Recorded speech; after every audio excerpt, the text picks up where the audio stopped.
নিচে ইন্ডেক্স দেওয়া নাই, তা সেটা ইন্ডেক্সটা আমরা পরে করি। প্রথম কাজ হচ্ছে স্কেল কনভার্সন। স্কেল আছে 1:500 ফিট, আর এখানে ইন্টারভেল কত আছে দেখো, 500-এর পরে কী আছে 450, 400 মানে 50 ইন্টারভেল আছে।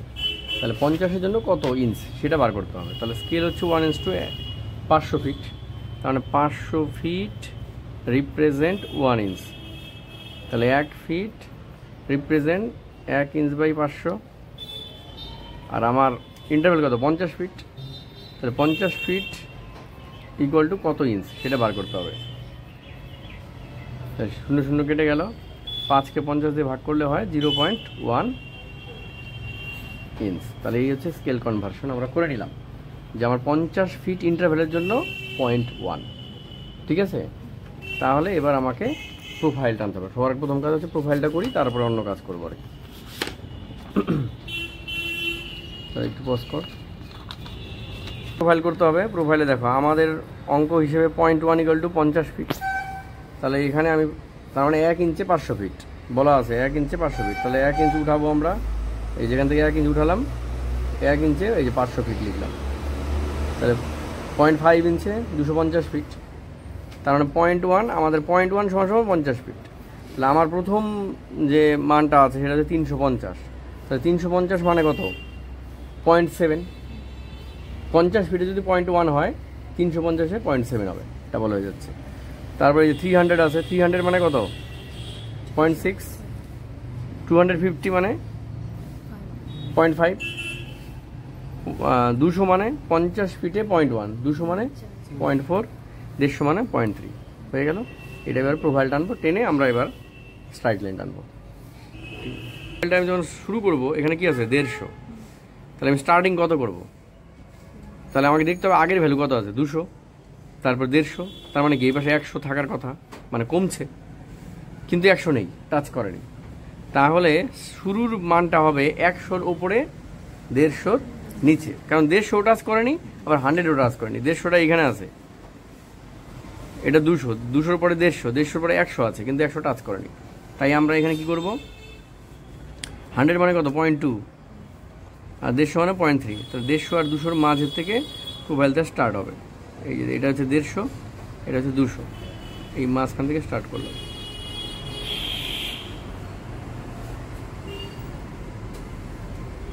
আচ্ছা, এবার এখানে কততে টাচ করবে, এখানে দেখো 350। তাহলে তারপরে কি আছে 400 আছে, কিন্তু 400 টাচ করেনি এই মানে এন্ডিং পয়েন্টে। তাহলে 350-র উপরে 400-র নিচে। তাহলে 400 মানে কত 0.8, তাই না? তাহলে এই হচ্ছে 0.8 আর হচ্ছে 0.7-এর মাঝে গিয়ে টাচ করবে। এই তাহলে সে না পারফেক্ট প্রোফাইল হবে। না হলে অনেক সময় এই শুরু আর শেষে জায়গাটা ঠিক না হলে ম্যাপ নাও মিলতে পারে কিছু কিছু জায়গায়। ঠিক আছে, ঠিক আছে। এই আনকাউন্ট আইডেন্টিফাই করতে হবে। দেখো এই বেডটা গিয়ে এর নিচে ঢুকছে, তাহলে 3 পয়েন্ট হয়েছে। এটা গিয়ে এর নিচে ঢুকছে 3 পয়েন্ট, এটা এর নিচে ঢুকছে, এর নিচে ঢুকেছে, এর নিচে ঢুকেছে, এর নিচে ঢুকেছে, তাহলে 3 পয়েন্ট তৈরি হয়েছে। তাহলে আমরা আগে এটা দেখব। 3 পয়েন্ট এই বেড বরাবর তৈরি হয়েছে, তাহলে এই একটা আনকনফর্মিটি।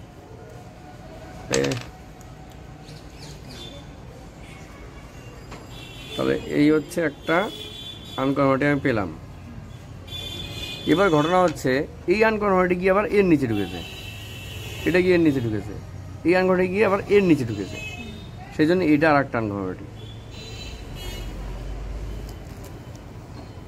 এই যে এটা একটা আনকনফর্মিটি, দুটো আনকনফর্মিটি আছে, মানে একটা আনকনফর্মিটি গিয়ে আর একটা আনকনফর্মিটি নিচে ঢুকেছে।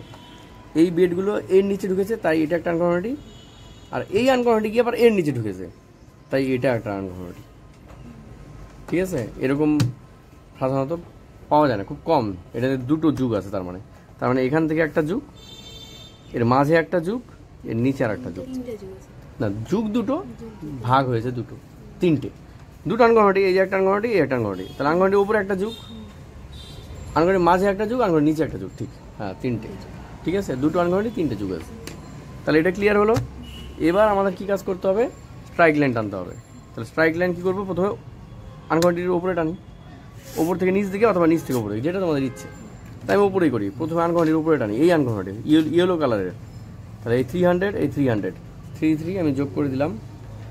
যখন যোগ করব দেখবো অন্য বেডও যেন মেলে, তাহলে লাইনটা বেশি পারফেক্ট। দেখো আমি এখানে যোগ করতে নিয়েছি কিন্তু এখানে মেলেনি, এখানে মেলেনি, দেখতে হবে অন্য বেডও যেন মেলে, তাহলে থিকনেসও পাওয়া যাবে, সাথে স্ট্রাইক লাইনটা সঠিক হবে। এই যে এখানে মিললো, এখানে মিললো, এখানে মিলেছে, এখানে মিলেছে, তাহলে আমি টানবো। এটা হচ্ছে 300। আরও একটা টানতে হবে, এই একটা 350। যখন টানবো দেখ এই যে এখানে মিললো, এখানে মিললো, এখানে মিললো, এখানে মিললো, তাহলে আমার স্কেল দিয়ে হয়ে যাবে, না হলে সেট স্কোয়ার লাগবে, প্যারালাল যেন পারফেক্ট হয়। 350, তাহলে ডিরেকশন কোন দিকে? বড় থেকে ছোট, 350 থেকে 300-এর দিকে। এবার আমি এটা যে কোনো জায়গায় বসাতে পারি, কিন্তু আমরা দেখবো যে দিকে আছে সেদিকেই বসাবো, মানে আনকোয়ারিটি যে দিকে আছে সেই দিকটাতে বসার চেষ্টা করবো। তাহলে কত?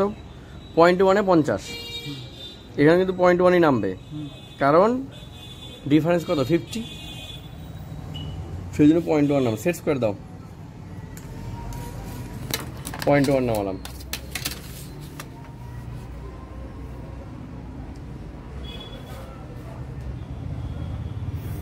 এই হয়ে গেল, এই হচ্ছে আনকোয়ারিটি 2।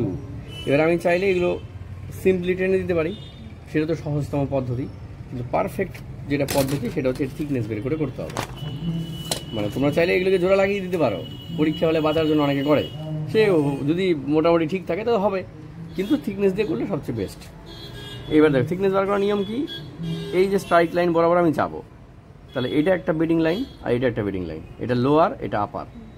তা লোয়ারে কত? 300, এই বরাবর গেলাম, আপারে কত লাগলো? 350, তার মানে এর থিকনেস 50। আবার এখানে কত? 350, এই বরাবর যাচ্ছি, আপার বেডে গিয়ে টাচ করলো 400, তাহলে এরও থিকনেস 50।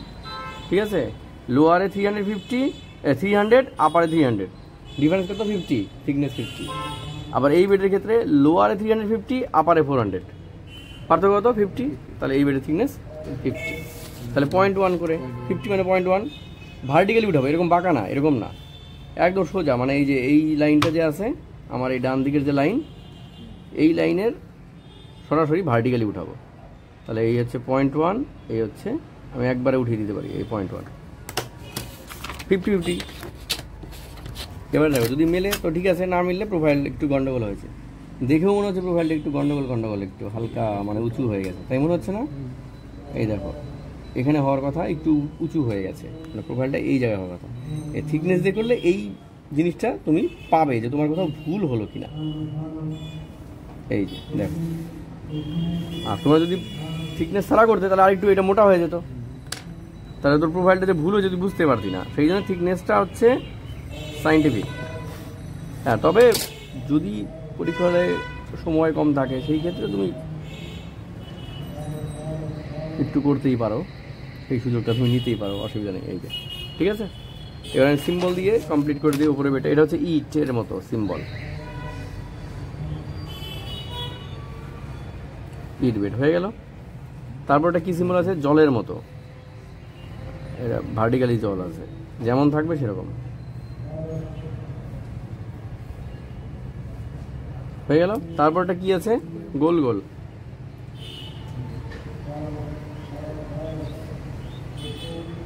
হয়ে গেল।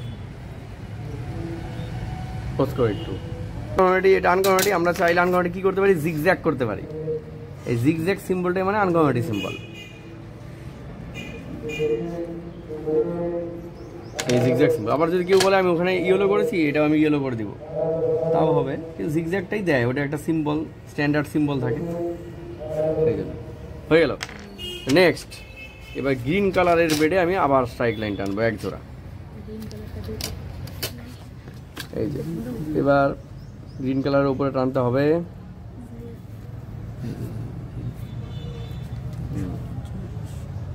এই একটা আছে 350, আরেকটা কোথায়? 350, এই যে 350, আর কোথায় গেল? 350, এই দেখো একটু বাঁকা হয়ে গেল। 350, আমি চাইলে সেট করে দিয়ে করতে পারি, সেট করে দিয়ে করাই বেশি সেফ, কিন্তু প্রথম লাইনটা যেন ভুল না হয় আবার, তাই না? ওটা ভুল হয়ে গেলে তো বাকিগুলো ভুল হয়ে যাবে। আর একটা 300, এই হচ্ছে 300। এই দেখো আনকনফর্মিটির আর একটা রুলস নিয়ম আছে, কীভাবে বুঝতে পারবে যদি বেড ধরে না বুঝতে পারো। দেখো এর যে স্ট্রাইক লাইন আর স্ট্রাইক লাইন দুটো ক্রস করে গেল, এই দেখো এই স্ট্রাইক লাইন হয়ে এটা ক্রস করে গেল না, তাহলে দুটো স্ট্রাইক লাইন যে লাইন বরাবর ক্রস করবে সেটা আনকনফর্মিটি লাইন। এই বেডে এরকম, আবার তার নিচের বেডটাই আবার মানে স্ট্রাইক লাইনের ভ্যারিয়েশন হয়ে গেছে, এরকম ক্রস কোথাও না কোথাও গিয়ে করবেই, তো সেটা দেখেও বুঝতে পারবে এটা একটা আনকনফর্মিটি এখানে আছে। তাহলে এবার এটার কত 300 আর এটা 350, একই দিকে ডিপ আছে। হ্যাঁ, তাহলে আবার এটা নেই, এনে একটাই বেড, এই এই ডিফারেন্স কত 50।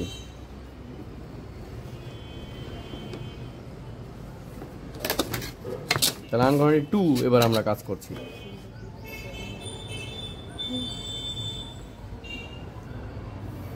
এই এই দেখো একটু পার্থক্য হলো, ঠিক আছে? এই যে এটা হচ্ছে আনকনফর্মিটি 2, তাহলে সিম্বল দিয়ে দেই, একটু ভালো করে করবি, চিরুনি বসিয়েও করতে পারি, তাই না? সুন্দর জিগজ্যাগ হবে। এটা কি আছে জলের মতো, এটাও জলের মতো সিম্বল আছে, দিয়ে দিব। ওহো গোল গোল, সরি মোটা, মানে মোটা গোল।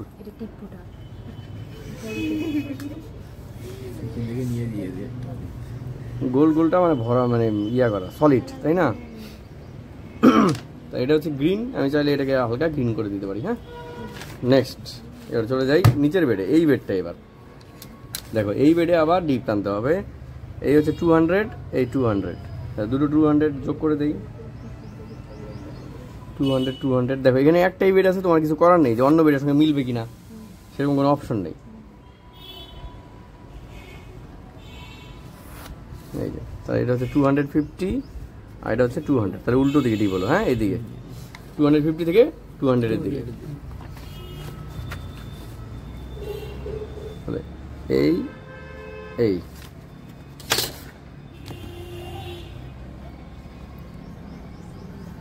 এই ম্যাপ বুঝতে পারলে ম্যাপ করা খুবই সহজ, না বুঝতে পারলে একটু সমস্যা।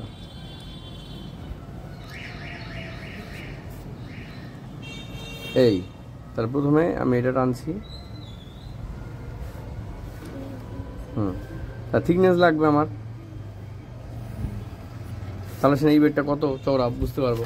থিকনেস ছাড়াও যদি চাও এরকম করে মিলিয়ে দিতে পারো, তোমাদের অসুবিধা নেই। আমরা একটা করে দেখি, হ্যাঁ, থিকনেস ছাড়া আর থিকনেস দিয়ে মোটামুটি কেমন হয়, যে মিলছে কিনা আমার। এই করে দিলাম, এই যে টানলাম। এবার আমি থিকনেস দিয়ে করি, তো দেখি তো আমাদের ক্যালকুলেশন ঠিক আছে কিনা। থিকনেস করতে গেলে কি এমন স্ট্রাইক লাইন লাগবে যেটা আপার এবং লোয়ার বেডে টাচ করে, তাহলে এখানে হচ্ছে না, এটা শুধু আপার আপার আছে, তাহলে এই জায়গাটা নেই, যেখানে আপার লোয়ার দুটোকে টাচ করতে হবে। এই যে তাহলে দেখো এই আপারে কত 350, এই বরাবর যাও, লোয়ারে দেখো 250, দুটো ডিফারেন্স কত, তাহলে 100, থিকনেস হচ্ছে 100, 100 মানে কত 0.2। এবার আমি ভার্টিক্যালি মেপে দেখবো 0.2,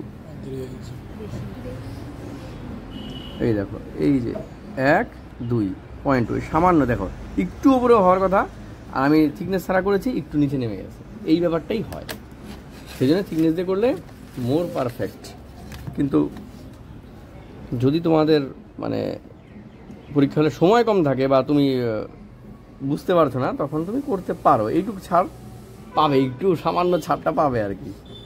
কারণ তুমি যদি না মানে না করা থেকে তো করা ভালো, এই আর কি। এই যে হয়ে গেল, ঠিক আছে।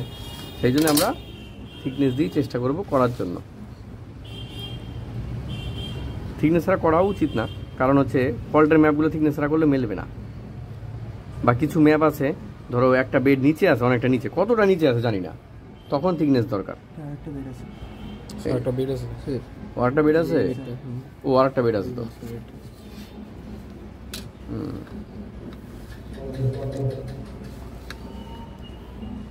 আচ্ছা, এটাও থিকনেস ছাড়া করে দেখি কি অবস্থা, তারপর থিকনেস দিয়ে মিলিয়ে দেখি।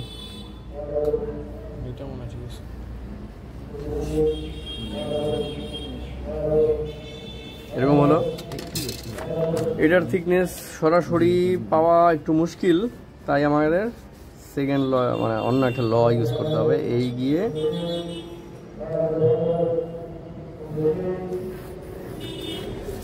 এটা কত 300,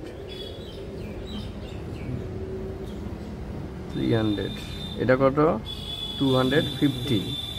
এইখানে দেখো আপার বেড লোয়ার বেডকে এমন কোনো স্ট্রাইক লাইন নাই যে আপার লোয়ারকে ক্রস করে গেছে। তাহলে তখন কি লাগবে? তখন ডিভাইডার লাগবে। ডিভাইডার দাও। এই ক্ষেত্রে ডিভাইডার লাগবে থিকনেস বের করার ক্ষেত্রে।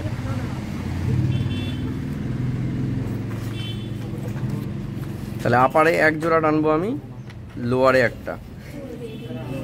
এই যে আপারে টানলাম এক জোড়া, এটা হচ্ছে 300 আর এটা হচ্ছে 350।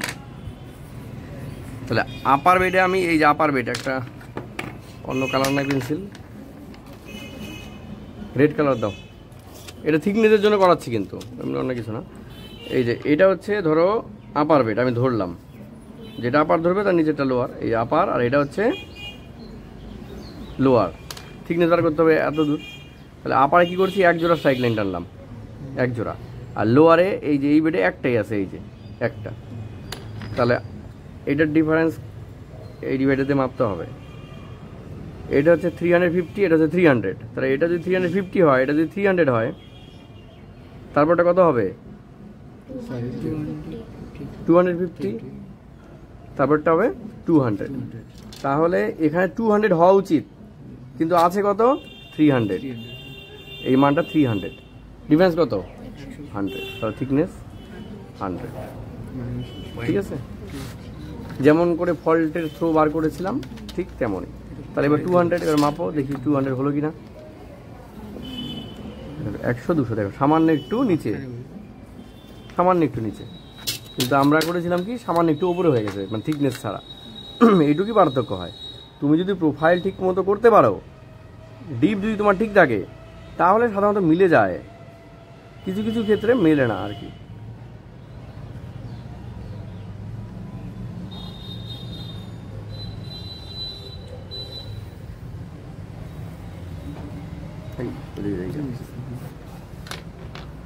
তাহলে এখানে একটু প্রোফাইলটা নামবে। কেন নামবে? দেখার একটা কারণ দেখাই।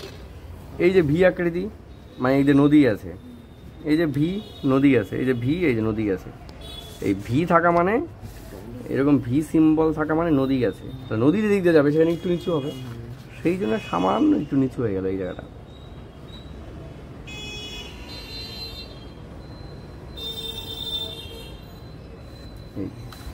থিকনেস দিয়ে বলে এইটুকু সামান্য অ্যাডজাস্টমেন্ট করা দরকার। ঠিক আছে, এই ম্যাপে কোনো ইন্ডেক্স দেওয়া নেই, আমাকে ইন্ডেক্স বানাতে হবে।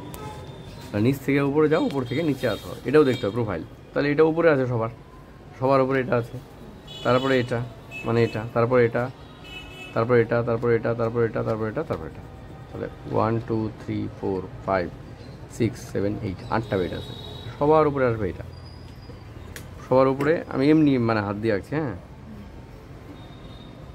সবার উপরে ইটের মতো, তারপরে বৃষ্টির জলের মতো সিম্বল, তারপরে পরের সিম্বলটা ম্যাপেও দেখতে পারি আমি, এখান থেকে দিকেও যেতে পারি। এই যে এটা, তারপর এটা আসলো, তারপরে এই গোল্লা, তারপরে এই যে কি আসছে uncommon, line of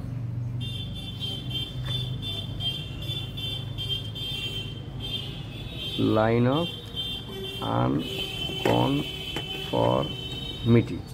line on করার পরে এটা, এটা এই যে এটা সলিড ডট, তারপরে কি আছে আবার একটা আনকনফর্মিটি, এই যে আনকনফর্মিটি, তাহলে আবার একটা লাইন অফ আনকনফর্মিটি। তাহলে এটা 1 দিলাম, এটা লাইন অফ কনফর্মিটি 2। তারপর কি আছে এটা, মানে এই যে এটা, না এখানে একটু ভুল হচ্ছে, দেখো এখান থেকে আসলে এটা আসে, এখান থেকে আসলে এবার এটা আসছে, কিন্তু এই বেডটা মানে এই উপরে যুক্ত হয়ে গেল, এই বেডটা সবার নিচে আছে। কারণ কি, এই বেডটা দেখো এই যে শুয়ে আছে, এই যে, তাহলে এইটা ধরো এ ধরলাম, এটা বি, এটা সি, এটা হচ্ছে ডি, ঠিক আছে? মানে এই আনকমনটির নিচে এই বেডগুলো ঢুকে আছে, ঢুকে যে আছে সবার উপরে এটা আছে, তারপরে এটা, তারপরে এটা, সবার নিচে এটা, ঠিক আছে? এই জায়গাটা কিন্তু একটু অন্যরকম আছে, তোমাকে বুঝতে হবে। তাহলে আনকমনটি যখন এই আনকমনটি যদি আমি বড় করি, এটা যে কনফিউশন হয়, এই আগে যে বড় করলো আনকমনটি, তাহলে সবার উপরে এটা আছে, এই যে বেডটা শুয়ে, তারপরে এটা আছে, তারপরে এটা আছে, তার নিচে এটা। এটা তো অনেক দূর বন্ধু, কোথায় আছে কত দূর কেউ জানে না, কিন্তু এটা বোঝা যাচ্ছে যে এটা উপরে আছে, তারপরে এটা, তারপরে এটা, তারপরে এটা। তাহলে সবার উপরে আসবে হোয়াইট, তারপরে এটা, মানে এই যে এই, তারপরে এই, মানে এটা, তারপরে এই যে সবার নিচে আছে এই জলের মতো বেড, দেখছি সেখানে কিন্তু কিন্তু ঘটনা অন্যরকম। এবার বেডের কোনো নাম নেই, তার নাম যদি না থাকে সবার উপরে এটা দাও, A B C D E F G H. যদি বেডের নাম না থাকে তাহলে এরকম তোমরা